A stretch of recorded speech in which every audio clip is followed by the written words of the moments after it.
Apple Pay not working on your iPhone? Let's fix it right now. First, test if your Apple Pay shortcut is even enabled. Just double click the side power button.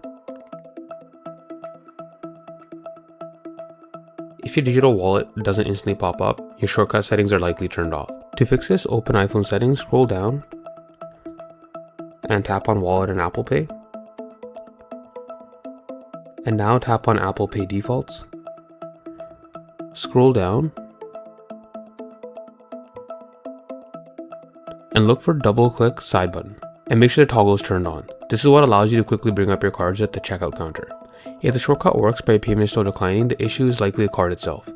It might be expired or experiencing a temporary glitch. In that same Wallet and Apple Pay menu, tap the problematic card, scroll down to remove it, and then tap add card to freshly enter your debit or card details.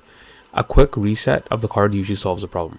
Finally, if your phone brings up the card just fine, but the transactions still won't go through, the problem might not be your device. Often the store's physical card reader is malfunctioning or doesn't properly support App to Pay. If this happens, ask the cashier to reset the terminal. If this video helped you out, leave a comment down below and subscribe for more quick tech fixes.